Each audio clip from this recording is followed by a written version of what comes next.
Hello friends, welcome to the success Kendra. Friends देखिए, आज इस सेशन में हम लोग बीपीएससी टीआरई 3.0 यानी कि बीपीएससी टीचर 3.0 जो न्यू वैकेंसी 2024 में आई हुई है फ्रेंड्स, उसके लिए बीपीएससी टीआरई 1.0 और टीआरई 2.0 इन दोनों में जितने भी ज्योग्राफी के प्रश्न यानी कि भूगोल के प्रश्न पूछे गए हैं उन सभी प्रश्नों को आज हम लोग एक ही सेशन में कवर कर लेंगे। बड़ा ही इम्पोर्टेंट सेशन रहने वाला है फ्रेंड्स आप सभी के लिए, इसको ध्यानपूर्वक जरूर देखिएगा। और देखिए फ्रेंड्स, बहुत सारे प्रश्न जो है जो बीपीएससी टीआरई 1.0 में पूछा गया था वो प्रश्न रिपीट हुआ है टीआरई 2.0 में। तो ज़्यादातर संभावनाएं हैं कि यहाँ से 4-5 प्रश्न निश्चित रूप से आपके पेपर में देखने को मिलेंगे, इसीलिए इस सेशन को ध्यानपूर्वक देखिएगा। और इससे पहले मैंने आपको हिस्ट्री और पॉलिटिकल साइंस भी इसी प्रकार से कवर कराया हुआ है, अगर आपने उनको नहीं देखा है तो ज़रूर देख लीजिएगा, लिंक आपको डिस्क्रिप्शन बॉक्स में मिल जाएगा। तो फ्रेंड्स चलिए सेशन स्टार्ट करते हैं आज का। एक बार सभी लोग प्लीज़ जल्दी से सेशन को लाइक कर दीजिए और इसका लिंक फटाफट किसी भी एक ग्रुप में जहाँ कहीं भी है आप वहाँ पर इसको शेयर कर दीजिए। एक बार सभी लोग प्लीज़ जल्दी से सेशन को लाइक कर देंगे। चलिए फ्रेंड्स, सेशन आज का स्टार्ट करते हैं अब हम लोग। तो फ्रेंड्स जैसे मैंने आपको बताया है कि आज इस सेशन में हम लोग बीपीएससी टीआरई 3.0 जो न्यू वैकेंसी 2024 में आई हुई है फ्रेंड्स, उसके लिए ज्योग्राफी के महामैराथन सेशन को हम लोग कवर कर रहे हैं।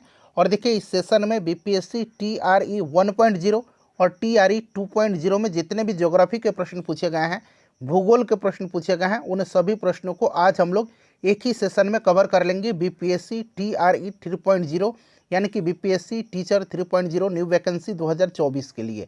एक बार सभी लोग जल्दी से सेशन को लाइक कर दीजिए और इसका लिंक फटाफट किसी भी एक ग्रुप में शेयर कर दीजिए।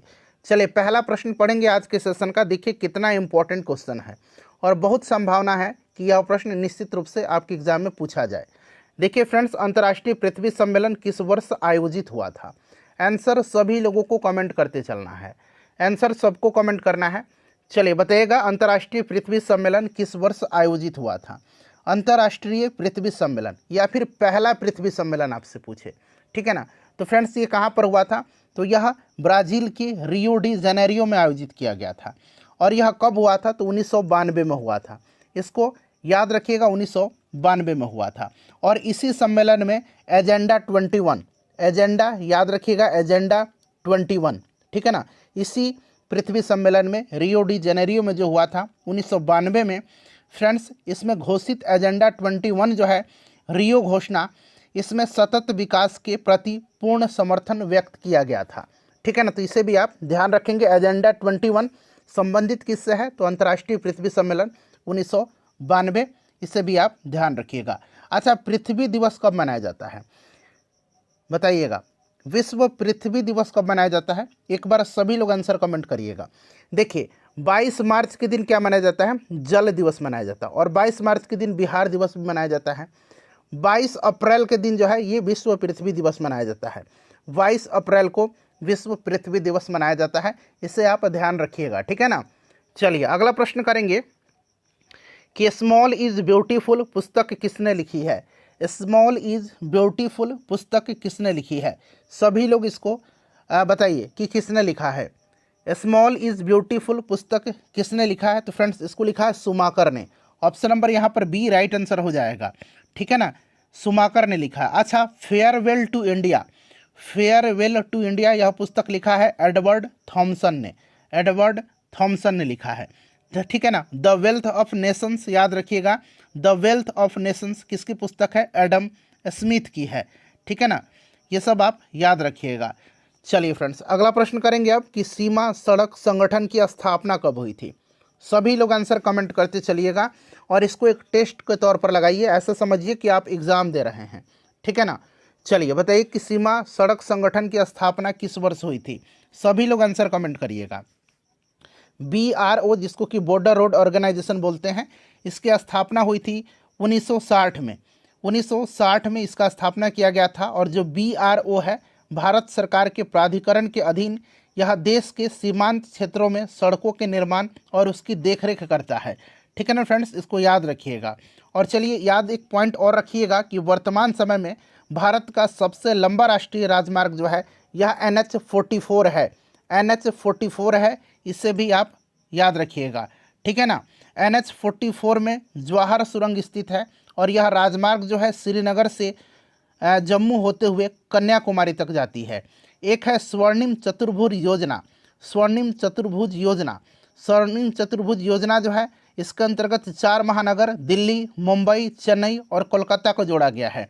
ये सब फ्रेंड्स आप ध्यान रखेंगे, ठीक है ना, बड़ा ही इंपॉर्टेंट है। चलिए, तो आपका राइट आंसर ऑप्शन नंबर यहाँ पर ए हो जाएगा। सीमा सड़क संगठन की स्थापना 1960 में हुई थी। चलिए, नेक्स्ट क्वेश्चन है कि राष्ट्रीय वन्यजीव संरक्षण अधिनियम किस वर्ष लागू किया गया था। राष्ट्रीय वन्यजीव संरक्षण अधिनियम जो है यह किस वर्ष लागू किया गया था, चलिए बताइएगा। अच्छा, स्वतंत्र भारत में प्रथम वन नीति कब लाया गया था? तो देखिए, स्वतंत्र भारत में प्रथम वन नीति जो है ये 1952 में लाया गया था।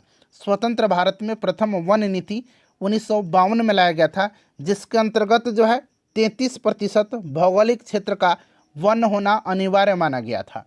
क्लियर? चलिए बताइए पहले इसका आंसर क्या होगा कि राष्ट्रीय वन्य जीव संरक्षण अधिनियम जो है यह कब लागू हुआ था। तो फ्रेंड्स, ये लागू हुआ था 1972 में, 1972 में। अच्छा, जो आपका पर्यावरण संरक्षण अधिनियम है ये कब आपका अधिनियमित हुआ था? पर्यावरण संरक्षण अधिनियम तो 1986 में, ठीक है। प्रोजेक्ट टाइगर की शुरुआत कब हुई थी? 1973 में। राष्ट्रीय हरित प्राधिकरण या फिर राष्ट्रीय हरित न्यायाधिकरण, नेशनल आपका ग्रीन ट्रिब्यूनल जो है एनजीटी, इसकी स्थापना कब हुई थी? तो एनजीटी की स्थापना 2010 में किया गया था, ठीक है ना। ये सारे पॉइंट्स को फ्रेंड्स आप याद रखिएगा। क्लियर ना? चलिए नेक्स्ट क्वेश्चन कर लेंगे। पर्यावरण संरक्षण अधिनियम 1986 में पारित किया गया था, इसे भी आप ध्यान रखेंगे। चलिए, कितना सारा मैंने आपको पॉइंट बता दिया। 1952 में जो है, एक बार और रिकॉल कर देता हूं मैं, 1952 में स्वतंत्र भारत में प्रथम वन नीति लाया गया था, जिसके अंतर्गत 33% भौगोलिक क्षेत्र का वन होना अनिवार्य माना गया था, ठीक है ना। और देखिए, एनजीटी की स्थापना कब हुई थी? 2010 में हुई थी। क्लियर ना? अच्छा, पर्यावरण संरक्षण अधिनियम कब पारित किया गया था? 1986 में पारित किया गया था। प्रोजेक्ट टाइगर की शुरुआत कब हुई थी? 1973 में हुई थी। और राष्ट्रीय वन्यजीव संरक्षण अधिनियम 1972 में लागू किया गया था। चलिए, छोटा नागपुर क्षेत्र के मुंडा और संथाल किस पेड़ की पूजा करते हैं? मुंडा और संथाल जो है यह किस पेड़ की पूजा करते हैं? चलिए बताइएगा, राइट आंसर क्या हो जाएगा, बताइए। तो फ्रेंड्स देखिए, छोटा नागपुर क्षेत्र के जो मुंडा और संथाल जनजाति हैं, इनके द्वारा महुआ और कदम्ब का जो पेड़ होता है, महुआ और कदम्ब का पेड़, इनकी पूजा की जाती है। तो यहाँ पर देखिए महुआ दिया गया है, ऑप्शन नंबर यहाँ पर सी राइट आंसर हो जाएगा, ठीक है ना। चलिए, और बिहार का मिथिला क्षेत्र में विवाह के अवसर पर आम और महुआ के पेड़ों के साथ महुआ और पेड़ों की पूजा की जाती है, ठीक है ना। तो इसे भी आप ध्यान रखिएगा। चलिए नेक्स्ट क्वेश्चन कर लेंगे। अगला प्रश्न हमारा कि भारत का कितना प्रतिशत क्षेत्रफल पठार से आच्छादित है? भारत का कितना प्रतिशत क्षेत्रफल जो है यह पठार से आच्छादित है? राइट आंसर इसका क्या होगा, चलिए बताइएगा। अच्छा, भारत का क्षेत्रफल अगर पूछा जाए तो कितना है? तो याद रखिएगा 32,87,263 वर्ग किलोमीटर, 32,87,263 वर्ग किलोमीटर ये बिहार का क्षेत्रफल है। और इसके 43% भूभाग पर विस्तृत मैदान का विस्तार है, ठीक है ना फ्रेंड्स। यह भारत का जो कुल क्षेत्रफल जो है आपका, यह विश्व के कुल क्षेत्रफल का कितना है? तो 2.42% है, इसे भी आप ध्यान रखिएगा। और भारत का कितना प्रतिशत क्षेत्रफल पठार से आच्छादित है? तो फ्रेंड्स ये 27% है, ठीक है ना। चलिए नेक्स्ट क्वेश्चन करेंगे अब कि भारत का कुल भौगोलिक क्षेत्रफल कितना है। तो अभी मैंने आपको बताया था कि भारत का कुल भौगोलिक क्षेत्रफल जो है यह आपका कितना है? 32,87,263 वर्ग किलोमीटर। तो यहाँ पर देखिए आपका 3.28 आ गया ना, मिलियन वर्ग किलोमीटर। ऑप्शन नंबर यहाँ पर बी राइट आंसर हो जाएगा, ठीक है ना फ्रेंड्स। ऑप्शन नंबर यहाँ पर बी राइट आंसर हो जाएगा, इसे भी आप ध्यान रखेंगे। चलिए उसके बाद नेक्स्ट क्वेश्चन करेंगे। अगला प्रश्न हमारा कि 1952 में राष्ट्रीय वन नीति के अनुसार भारत में वन आवरण वांछित प्रतिशत क्या है? देखिए 1952 में मैंने आपको बताया था, 1952 में जो है आपको बताया था कि स्वतंत्र भारत में प्रथम वन नीति लाया गया था। तो 1952 में जो वन नीति लाया गया था इसका अनुसार भारत में वन आवरण का वांछित प्रतिशत क्या है? तो मैंने आपको बताया था कि 33% पर जो है 33% भाग पर जो है फ्रेंड्स आपका जो भौगोलिक क्षेत्रफल है उसका 33% पर वन होना अनिवार्य माना गया था। चलिए, किस प्रकार की मिट्टी में कंकड़ पिंडों का संकेंद्रण अधिक होता है? किस प्रकार की मिट्टी में कंकड़ पिंडों का संकेंद्रण अधिक होता है? बताइए राइट आंसर इसका क्या होगा? बताइए राइट आंसर इसका क्या होगा? तो फ्रेंड्स देखिए, बांगर प्रकार की जो मिट्टी होती है उसमें कंकड़ पिंडों का संकेंद्रण अधिक होता है। तो यहाँ पर देखिए बांगर मिट्टी इसका राइट आंसर हो जाएगा। बांगर मिट्टी इसका करेक्ट आंसर हो जाएगा, ठीक है ना, इसको आप ध्यान रखिएगा। चलिए, उसके बाद देखिए नेक्स्ट क्वेश्चन करेंगे। और बांगर मिट्टी और खादर मिट्टी यह आपका जलोढ़ मिट्टी का प्रकार है, ठीक है ना। चलिए फ्रेंड्स, और देखिए आप कमेंट करके बताइए कि नवीन जलोढ़ मिट्टी को क्या कहा जाता है और पुरानी जलोढ़ मिट्टी को क्या कहा जाता है। पहला क्वेश्चन है कि नवीन जलोढ़ मिट्टी को क्या कहा जाता है, दूसरा है कि पुरानी जलोढ़ मिट्टी को क्या कहा जाता है। ऑप्शन इसी में से है दोनों का, आप कमेंट करके मुझे बताइए। तो पहले चलिए आगे बढ़ेंगे। और जलोढ़ मिट्टी का सबसे ज़्यादा विस्तार है हमारे देश में। यदि ऊपरी मिट्टी बह जाती है तो उसे क्या कहते हैं? यदि ऊपरी मिट्टी बह जाती है तो उसे क्या कहते हैं? चलिए बताइएगा राइट आंसर क्या हो जाएगा। यदि ऊपरी मिट्टी बह जाती है तो उसे क्या कहते हैं? तो फ्रेंड्स इसको कहा जाता है शीत कटाव। इसको हम लोग शीत कटाव कहते हैं। ऑप्शन नंबर यहाँ पर बी राइट आंसर हो जाएगा। देखिए 1953 में 1953 में केंद्रीय मृदा संरक्षण बोर्ड का गठन किया गया था। इससे आप ध्यान रखिएगा। मृदा के कटाव और बहाव की प्रक्रिया को मृदा का क्या कहा जाता है? अपरदन कहा जाता है, ठीक है ना। मृदा के कटाव और बहाव की प्रक्रिया को मृदा का अपरदन कहा जाता है। इससे भी आप ध्यान रखिएगा। चलिए, और देखिए चंबल बेसिन में ऐसी भूमि को खड़ भूमि कहा जाता है, ठीक है ना। देखिए बहता जल आपका मृतिका युक्त मृदाओं को काटते हुए गहरी वाहिकाएं बनाता है, जिनको कि अवनलिकाएं कहते हैं। और ऐसी भूमि जोतने योग्य नहीं रहती है और इसे उत्खाद भूमि कहते हैं। और चंबल बेसिन में ऐसी भूमि को खड़ भूमि कहा जाता है। खड़ भूमि याद रखिएगा चंबल बेसिन में, ठीक है ना। देखिए लेप्चा लोकगीत देश के किस भाग से संबंधित है? लेप्चा जो है यह आपका किस भाग से संबंधित है? बताइए राइट आंसर। तो लेप्चा जो है यह आपका उत्तरी दार्जिलिंग यहाँ पर राइट आंसर हो जाएगा, ठीक है ना फ्रेंड्स। चलिए, उसके बाद अगर हम बात करते हैं सोहर का, तो सोहर उत्तर प्रदेश। उसके बाद झूरी हिमाचल प्रदेश, ठीक है ना। पंडवानी छत्तीसगढ़, याद रखिएगा पंडवानी छत्तीसगढ़, ठीक है ना। नेक्स्ट क्वेश्चन है हमारा कि बांधवगढ़ राष्ट्रीय उद्यान किस राज्य में स्थित है? बांधवगढ़ राष्ट्रीय उद्यान जो है ये किस राज्य में है? बांधवगढ़ जो है फ्रेंड्स ये मध्य प्रदेश में है, ठीक है ना, मध्य प्रदेश में है। याद रखिएगा बांधवगढ़ मध्य प्रदेश में है। क्लियर? बांधवगढ़ कहाँ पर है? मध्य प्रदेश में है। चलिए, अच्छा एक पापी कोंडा आजकल पूछा जाता है। पापी कोंडा नेशनल पार्क जो है ये कहाँ पर है? पापी कोंडा जो है ये आंध्र प्रदेश में है, ठीक है। इसे आप जरूर याद रखिएगा, पापी कोंडा आंध्र प्रदेश में है। चलिए, उसके बाद देखिए भीतरकनिका उड़ीसा में है। बांदीपुर कर्नाटक में है। बांदीपुर, ये बांधवगढ़ जो है ये मध्य प्रदेश में है और बांदीपुर कर्नाटक में है, ठीक है। चलिए, कलेसर राष्ट्रीय उद्यान हरियाणा में है, ठीक है। इन सबको फ्रेंड्स याद रखेंगे आप। चलिए अगला प्रश्न करेंगे कि किस राज्य में भारत में सबसे अधिक वन्य क्षेत्र है? वन्य क्षेत्र पूछ रहा है, ठीक है ना, वन्य क्षेत्र पूछ रहा है। तो सबसे ज़्यादा कहाँ पर है? देखिए 2021 वाला जो वन रिपोर्ट था उसका अनुसार सबसे ज़्यादा वन्य क्षेत्र जो है यह आपका मध्य प्रदेश में है, ठीक है ना, सबसे ज़्यादा मध्य प्रदेश में है।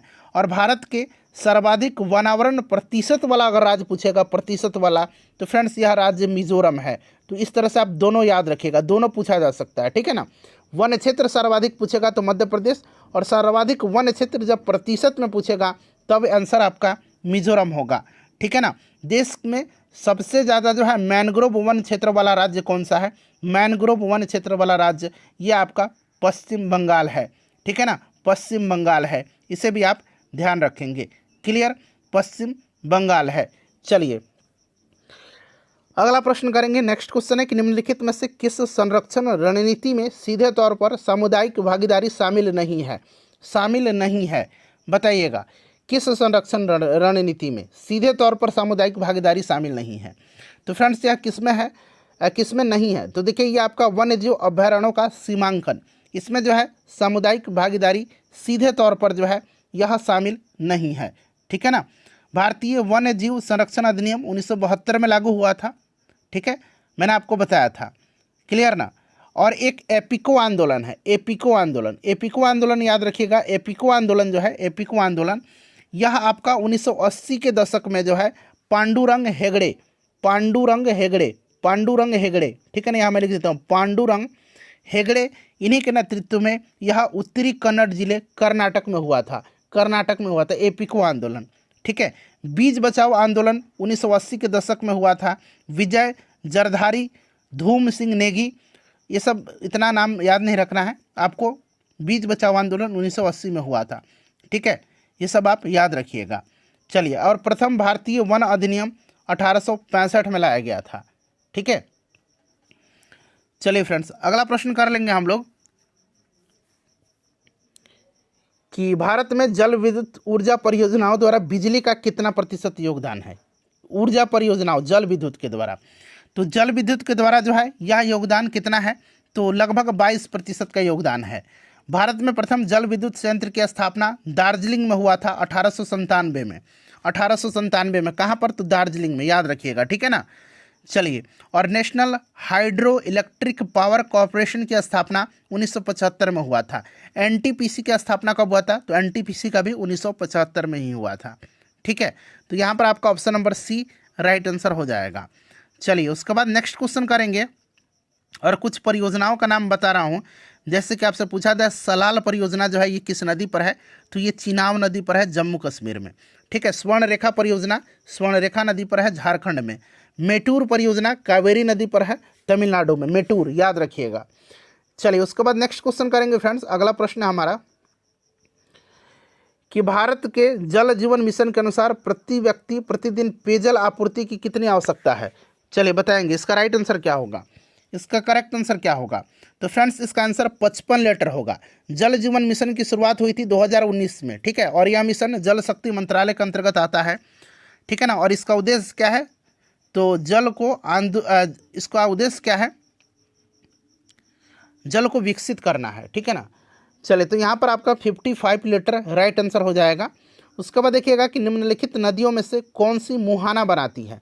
देखिए, मुहाना या दहाना बनाती हैं, बताइए राइट आंसर इसका क्या हो जाएगा। कौन सी नदी मुहाना बनाती है, तो देखिए इसमें मुहाना या दहाना जो बनाती हैं ये माही नदी बनाती है, ताप्ती बनाती है और नर्मदा भी बनाती है, ठीक है ना।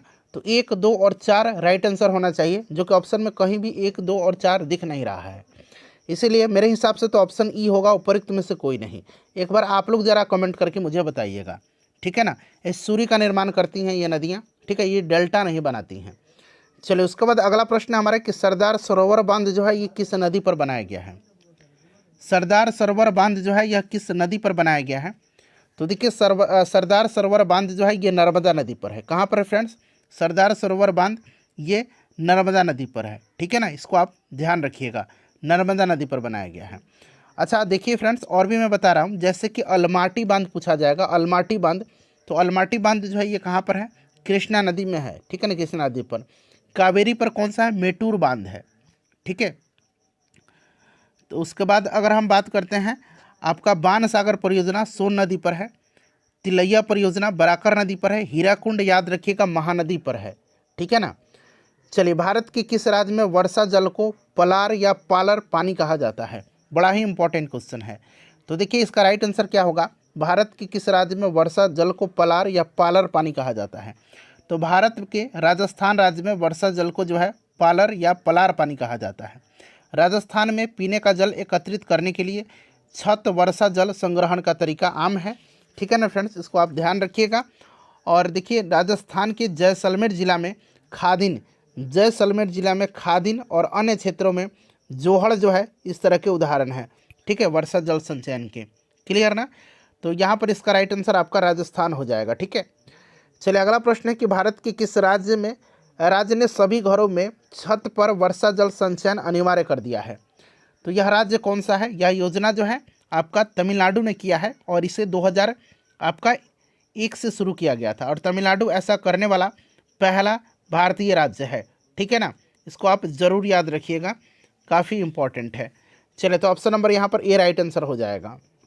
देखिए किस देश में झूम खेती को मिल्पा कहा जाता है। देखिए झूम खेती अलग अलग देश में अलग अलग नामों से जाना जाता है। एक बार आप उसको ठीक से पढ़ के जाइएगा, यहाँ से प्रश्न जो है निश्चित रूप से पूछा जाता है, ठीक है ना। तो यहाँ पर देखिएगा मिल्पा जो कहा जाता है, ये कहा जाता है कहाँ पर, मैक्सिको में, ठीक है। अच्छा एक कोनुको है, कोनुको, कोनुको कहा जाता है वेनेजुएला में, ठीक है ना, जो कि कोनुको वेनेजुएला में कहा जाता है, ठीक है ना। उसके बाद रोका कहा जाता है ब्राज़ील में, रोका इसको ब्राज़ील में कहा जाता है, ठीक है। श्रीलंका में इसको चेना कहा जाता है, श्रीलंका में इसको चेना कहा जाता है, क्लियर।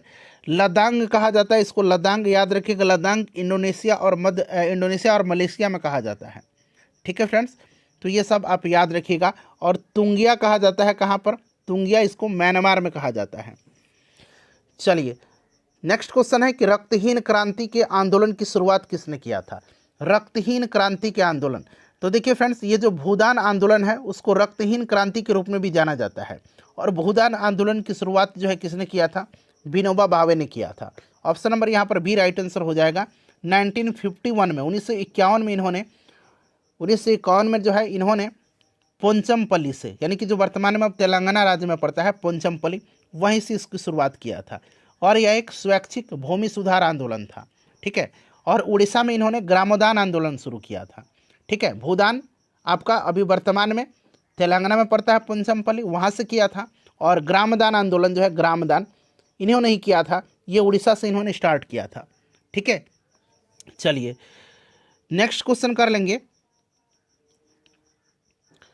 अगला प्रश्न कि गन्ना उत्पादन में भारत विश्व में किस स्थान पर है। गन्ना के उत्पादन में भारत जो है विश्व में किस स्थान पर है। गन्ना उत्पादन में जो है भारत किस स्थान पर है, तो गन्ना उत्पादन में भारत दूसरे स्थान पर है, ठीक है ना, दूसरे स्थान पर है। चावल के उत्पादन में प्रथम स्थान पर चीन है, इस चीज़ को आप याद रखिएगा, ठीक है ना। चलिए फ्रेंड्स आगे बढ़ेंगे। और दूध और मसाला के उत्पादन में भारत प्रथम स्थान पर है। देखिए वर्ष 2019 और 20 में भारत की किस राज्य में मूंगफली का सबसे अधिक उत्पादन किया गया। 2019-20 में भारत में मूंगफली का सबसे ज़्यादा उत्पादन जो किया गया है ये गुजरात में किया गया। कहाँ पर किया गया, गुजरात में किया गया। चावल का पश्चिम बंगाल में, ठीक है ना। चलिए आलू का उत्तर प्रदेश में, याद रखिएगा। सोयाबीन मध्य प्रदेश में, मक्का कर्नाटक में, ये सब याद रखिएगा। देखिए फ्रेंड्स मैग्नेटाइट अयस्क में लोहे की सांद्रता कितने प्रतिशत होती है। मैग्नेटाइट लोहा का अयस्क है, ठीक है ना, इसे आप ध्यान रखिएगा। मैग्नेटाइट और हेमाटाइट दोनों याद रखिएगा, क्लियर। तो इसमें जो है 70% लोहे की सांद्रता होती है, 70% होती है, ठीक है ना फ्रेंड्स, इसको याद रखिएगा। और लौह अयस्क उत्पादन में भारत का स्थान विश्व में चौथा है। हेमेटाइट लाल एवं भूरे रंग की होती है, हेमेटाइट, ठीक है ना, हेमेटाइट, इसको याद रखिएगा। चलिए और उसके बाद बात करते हैं कि हेमेटाइट अयस्क मुख्यतः कहाँ पर है, तो आपका सिंहभूम झारखंड में, मयूरभंज, उसके बाद आपका सुंदरगढ़ उड़ीसा, ठीक है ना, कर्नाटक, यहाँ पर पाया जाता है। नेक्स्ट क्वेश्चन है हमारा कि रत्नागिरी जिला लौह अयस्क भंडार किस राज्य में स्थित है। रत्नागिरी बड़ा ही इंपॉर्टेंट है, ठीक है ना। तो रत्नागिरी जो है यह लौह अयस्क भंडार महाराष्ट्र राज्य में स्थित है। अच्छा वेलेडिला लौह अयस्क भंडार कहाँ पर है, वेलेडिला, वेलेडिला कहाँ पर है, वेलेडिला, तो वेलेडिला याद रखिएगा छत्तीसगढ़ में है। कहाँ पर है, छत्तीसगढ़ में है। सतारी कहाँ पर है, सतारी, सतारी लौह अयस्क भंडार, तो ये सतारी गोवा में है, ठीक है ना। कुद्रेमुख पूछा जा रहा है आजकल, कुद्रेमुख पूछा जा रहा है, कुद्रेमुख कहाँ पर है, कुद्रेमुख लौह अयस्क भंडार जो है ये कहाँ पर है, तो फ्रेंड्स कुद्रेमुख जो है यह आपका कर्नाटक में है, कर्नाटक में है, ठीक है ना। ये इस तरह से देखिए क्योंझार है, क्योंझर, क्योंझर, क्योंझर कहाँ पर है, तो फ्रेंड्स यह क्योंझर जो है यह उड़ीसा में है, ठीक है ना। तो उड़ीसा में आपको बताया मैंने आपको, कुद्रेमुख कर्नाटक में है। सतारी कहाँ पर है, सतारी यह गोवा में है। वेलेडिला छत्तीसगढ़ में है। तो ये सब आप याद रखिएगा, ठीक है ना। और रत्नागिरी आपका महाराष्ट्र हो जाएगा। चलो उसके बाद देखिए अंकलेश्वर तेल क्षेत्र किस राज्य में स्थित है। अंकलेश्वर जो है ये कहाँ पर है, अंकलेश्वर जो है ये कहाँ पर है फ्रेंड्स, तो यह आपका गुजरात में पड़ता है, ठीक है ना, गुजरात में पड़ता है, इसको आप ध्यान रखिएगा। और पंडित जवाहरलाल नेहरू ने अंकलेश्वर तेल क्षेत्र को समृद्धि का फवारा कहा था, ठीक है ना, समृद्धि का फवारा कहा था, क्लियर। चलिए उसके बाद देखिए अगला प्रश्न करेंगे। अच्छा दिग्बोई जो है, दिग्बोई ये कहाँ पर है, दिग्बोई, दिग्बोई जो है ये आपके आगे मिलेगा, दिग्बोई असम में है, ठीक है ना। दिग्बोई तेल रिफाइनरी यह एशिया की प्रथम तेल शोधन कारखाना है जो कि असम में है, दिग्बोई, ठीक है ना। यहाँ मैं लिख देता हूँ दिग्बोई। चलिए आगे बढ़ेंगे, नेक्स्ट क्वेश्चन कर लेंगे। तो ये राइट आंसर आपका गुजरात हो जाएगा। देखिए पार्वती घाटी का भूतापीय संयंत्र कहाँ स्थित है? पार्वती घाटी का भूतापीय संयंत्र जो है ये कहाँ पर स्थित है? बताइए राइट आंसर क्या हो जाएगा। तो फ्रेंड्स ये आपका हिमाचल प्रदेश में है। और देखिए एक और याद रखिएगा, मणिकर्ण। मणिकर्ण मणिकर्ण भी कहाँ पर है? मणिकर्ण मणिकर्ण भूतापीय संयंत्र। तो फ्रेंड्स ये भी हिमाचल प्रदेश में ही स्थित है। ठीक है, इसको आप याद रखिएगा। चलिए पूगा घाटी पूछेगा, पूगा घाटी भूतापीय संयंत्र, तो ये लद्दाख में पड़ता है पूगा घाटी। ठीक है, तपोवन पूछेगा, तपोवन तपोवन कहाँ पर है? उत्तराखंड में है। सूरज कुंड पूछेगा तो सूरज कुंड भूतापीय संयंत्र झारखंड में है। ये सब आप याद रखिएगा। चलिए अधात्विक खनिज कौन सा है इसमें से? अधात्विक खनिज इसमें से कौन सा है? लोहा तो बिल्कुल धात्विक है, मैग्नीज भी है। अभ्रक यहाँ पर राइट आंसर हो जाएगा। ठीक है ना, अभ्रक हो जाएगा इसका राइट आंसर। इस चीज़ को आप ध्यान रखिएगा। अधात्विक खनिज के अंतर्गत एस्बेस्टस, उसके बाद आपका एक तो आपका अभ्रक आ जाएगा, जिप्सम आ जाएगा। ठीक है ना, ये सब याद रखिएगा। और धात्विक खनिज में आपका लौह, मैग्नीज, टंगस्टन, ठीक है, आपका जस्ता, बॉक्साइट, सोना, चांदी, ये सब आ जाएगा। चलिए फ्रेंड्स आगे बढ़ेंगे, नेक्स्ट क्वेश्चन कर लेंगे। अगला प्रश्न है कि भेल यानी कि भारत हेवी इलेक्ट्रिकल्स लिमिटेड किस प्रकार के क्षेत्र के अंतर्गत आता है? तो भेल जो है यह किसके अंतर्गत आता है? तो फ्रेंड्स यह सार्वजनिक क्षेत्र के अंतर्गत आता है। ठीक है ना, इसका स्थापना 1964 में हुई थी। 1964 में हेडक्वार्टर इसका नई दिल्ली में है। और वर्तमान में इसे महारत्न कंपनी का दर्जा दिया गया है। इसे भी आप ध्यान रखिएगा। चलिए तो ये सार्वजनिक राइट आंसर हो जाएगा। देखिए मुंबई में पहला सफल कपड़ा मिल किस वर्ष स्थापित किया गया था? VVI क्वेश्चन है। मुंबई में पहला सफल कपड़ा मिल की स्थापना 1854 में किया गया था। 1854 में किया गया था। ठीक है ना, इस चीज़ को आप ध्यान रखिएगा। 1854 में कावसजी डाबर के द्वारा किया गया था। और 1856 में उत्पादन यहाँ पर प्रारंभ हुआ था। अच्छा, दक्षिण भारत का मैनचेस्टर किसको कहा जाता है? पहले जानिए, भारत का मैनचेस्टर अहमदाबाद को कहा जाता है। दक्षिण भारत का मैनचेस्टर जो है ये कोयम्बटूर को कहा जाता है। उत्तर भारत का मैनचेस्टर कानपुर को कहा जाता है। ठीक है ना, इस चीज़ को आप ध्यान रखिएगा। चलिए फ्रेंड्स, तो 1854 में भद्रावती लौह एवं इस्पात संयंत्र कहाँ पर स्थित है? देखिए लौह और इस्पात संयंत्र से प्रश्न पूछा जा रहा है। तो भद्रावती जो है ये कहाँ पर है? तो फ्रेंड्स ये कर्नाटक पे है। ठीक है, वेलाडीला लॉयस्क मैंने बताया था छत्तीसगढ़ में है। ठीक है, अभी आपको बताया था विश्वेश्वरैया लोहा और इस्पात लिमिटेड, ये कहाँ पर है? तो फ्रेंड्स ये कहाँ पर है विश्वेश्वरैया? बताइए, कर्नाटक में ही है ना शायद। चलिए तो इस सबको आप याद रखिएगा। ठीक है ना, इन सबको आप, बेलाडीला मैंने आपको बता ही दिया था। ठीक है, तो और देखिए प्रश्न एक और पूछा जाएगा कि तटीय क्षेत्र में स्थित लौह इस्पात केंद्र कहाँ पर स्थित है? तटीय क्षेत्र में स्थित। तो तटीय क्षेत्र में जो स्थित है ये आपका विशाखापट्टनम में है। ठीक है, विशाखापट्टनम में विश्वेश्वरैया लोहा एवं इस्पात लिमिटेड कहाँ पर स्थित है? ये मैंने आपसे पूछा था। बताइएगा इसका राइट आंसर क्या होगा। तो देखिए फ्रेंड्स ये कहाँ पर है? ये आपका कर्नाटक में है। ठीक है ना, ठीक है, बिल्कुल मैंने आपको सही बताया था कि कर्नाटक में ही है ये। चलिए अगला प्रश्न करेंगे कि भारत के किस पठार में लौह एवं इस्पात उद्योगों का सर्वाधिक संकेंद्रण है? सर्वाधिक संकेंद्रण जो है ये कहाँ पर है? तो फ्रेंड्स ये कहाँ पर है बताइए। तो फ्रेंड्स ये आपका है छोटा नागपुर पठार। ठीक है ना, छोटा नागपुर पठार। और छोटा नागपुर पठार को भारत के रूर प्रदेश की संज्ञा भी दिया गया है। रूर प्रदेश पूछा जाए तो ये छोटा नागपुर पठार, इसको आप याद रखिएगा, झारखंड राज्य में पड़ेगा। ठीक है, चलिए फ्रेंड्स उसके बाद नेक्स्ट क्वेश्चन कर लेंगे। अगला क्वेश्चन हमारा कि समताप मंडल की ऊंचाई पूछा गया है कि क्या है? समताप मंडल की ऊंचाई जो है क्या है? समताप मंडल की ऊंचाई क्या है? क्षोभ मंडल के ऊपर वाली परत को समताप मंडल कहा जाता है। और समताप मंडल की ऊंचाई जो है ये आपका 50 किलोमीटर, यहाँ पर आंसर हो जाएगा इसका। ठीक है, 50 किलोमीटर करेक्ट आंसर हो जाएगा। और समताप मंडल की बात करते हैं तो इसी में जो है वायुयान वगैरह उड़ाया जाता है। ये सबसे आदर्श दशाएं होती है इसमें। ठीक है ना, इस चीज़ को आप याद रखिएगा। तो यहाँ पर राइट आंसर आपका हो जाएगा ऑप्शन नंबर बी। चलो उसके बाद देखिएगा कि अटल टनल की लंबाई कितनी है? बड़ा इंपॉर्टेंट क्वेश्चन है, कई बार बीपीएससी पूछ लिया है। तो अटल टनल की लंबाई जो है ये 9.02 किलोमीटर है। ठीक है, इसको आप याद रखिएगा, 9.02 किलोमीटर है अटल टनल है। ठीक है ना, और देखिए फ्रेंड्स, यह भारत के हिमाचल प्रदेश में लेह मनाली राजमार्ग पर हिमालय के पूर्वी पीर पंजाल श्रृंखला में रोहतांग दर्रा जो है उसी के नीचे बनाया जा रहा है। चलिए, भारत का सबसे बड़ा बंदरगाह कौन सा है? भारत का सबसे बड़ा बंदरगाह जो है ये कौन सा है? भारत का सबसे बड़ा बंदरगाह बताइए, राइट आंसर इसका क्या हो जाएगा? चलिए, भारत का सबसे बड़ा बंदरगाह जो है ये मुंबई है। अच्छा, भारत के पश्चिमी तट पर स्थित बंदरगाह और पूर्वी तट पर स्थित बंदरगाह ये पूछा जाता है। तो भारत के पश्चिमी तट पर जो बंदरगाह है ये आपका कौन कौन सा है? कांडला जो कि गुजरात में पड़ेगा, मुंबई, जवाहरलाल नेहरू पतन नाहवा शिवा महाराष्ट्र में पड़ता है, मार्मोगोवा गोवा में पड़ेगा, न्यू मंगलूर और कोचीन, तो ये आपके पश्चिमी तट के बंदरगाह हैं। और पूर्वी तट की बात करते हैं तो एक तूतीकोरिन हो गया, चेन्नई हो गया, एनौर हो गया।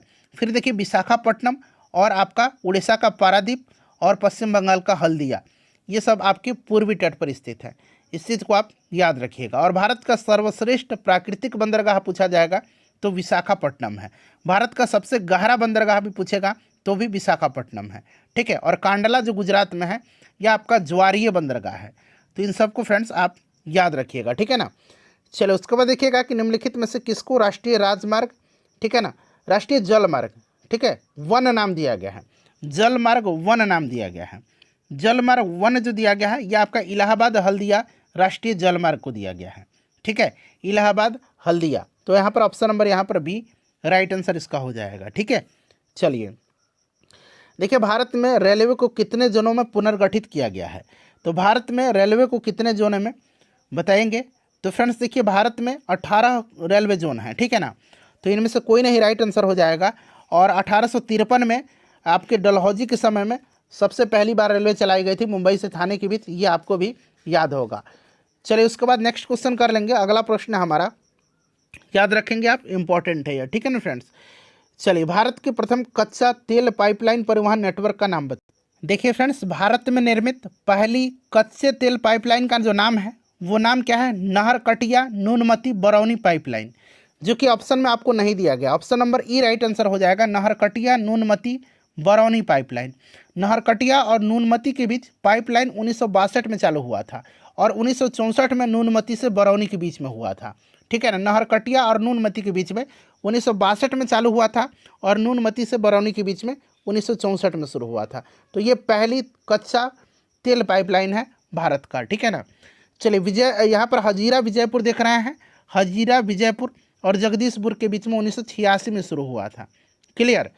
चलिए फ्रेंड्स, आगे बढ़ेंगे। अब अगला प्रश्न कर लेंगे हम लोग कि 1855 में भारत में पहली जूट मिल किस स्थान पर स्थापित किया गया था?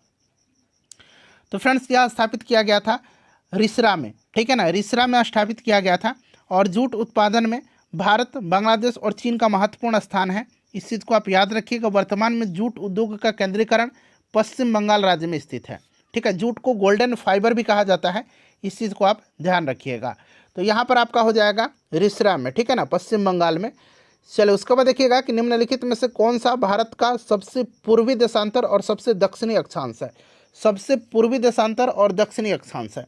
चलिए बताएंगे इसका राइट आंसर क्या हो जाएगा, इसका करेक्ट आंसर क्या हो जाएगा? चलिए बताइए, इसका राइट आंसर क्या हो जाएगा कि निम्नलिखित में से कौन सा भारत का सबसे पूर्वी देशांतर और सबसे दक्षिणी अक्षांश है? करेक्ट आंसर इसका क्या होगा? सभी लोग आंसर कमेंट करिएगा। देखिए फ्रेंड्स, मैं आपको थोड़ा सा बता देता हूँ, यहाँ पर आप ध्यान दे दीजिएगा।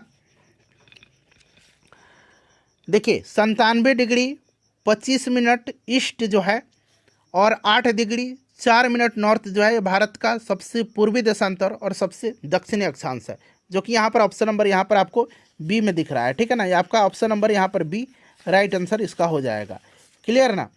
चलिए फ्रेंड्स, उसके बाद हम लोग नेक्स्ट क्वेश्चन करेंगे और इसको आप ध्यान रखिएगा, ठीक है। भारत का सबसे पूर्वी देशांतर अरुणाचल प्रदेश राज्य में स्थित है, ठीक है। भारत का सबसे पूर्वी देशांतर जो है 97 डिग्री 25 मिनट ईस्ट है, इसे भी आप याद रखिएगा, ठीक है फ्रेंड्स। चलिए,